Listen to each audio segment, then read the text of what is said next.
تصعيد آخر أو مطالبته لاستقطاب أطراف خارجية للدفاع عن من هم مؤيدين الرئيس المخلوع. نسمع الكلام ده.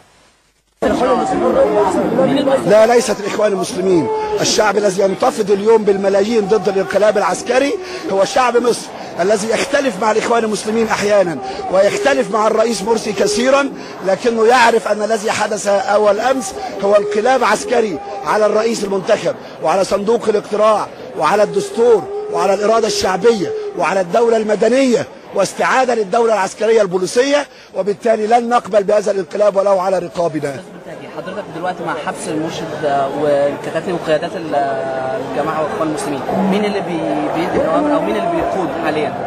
شباب الشعب المصري، شباب التيار الإسلامي، شباب الإخوان المسلمين، بوجود المرشد أو بدون وجود المرشد، بوجود رئيس الحزب أو دون وجود رئيس الحزب، بدون قيادات الحزب أو بها، سيستمر في ثورته حتى يعيد الحق لأهله، حتى يرجع هذا الانقلاب العسكري، حتى يعود الرئيس المنتخب، حتى يعود الدستور المستفتى عليه، حتى تعود المرجعية لصناديق الاقتراع، حتى تعود الإرادة الشعبية وليس الدبابات.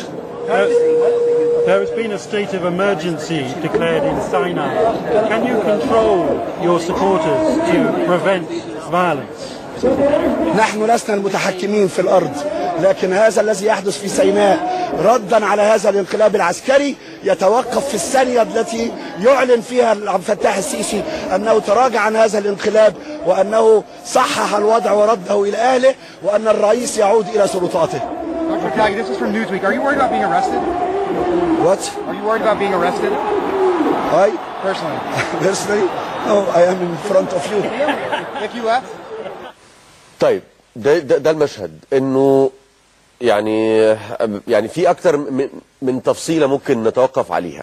استقطاب اطراف غير موجوده في المشهد، تواجدهم واعتصامهم كانهم هم معبرين عن الشعب، وده امر الجيش صرح وقال انه امر متاح لكل المصريين اللي بيقف مسافه واحده من كل اطراف المصريين اللي بيتظاهروا، وشاهدنا مشهد الطائرات كلها بتجوب كل المناطق. النقطة الخطيرة اللي نقف عندها نقطة سينا، زي ما هو قال، ما حدش بيحرف، ما حدش بيقول أي كلام.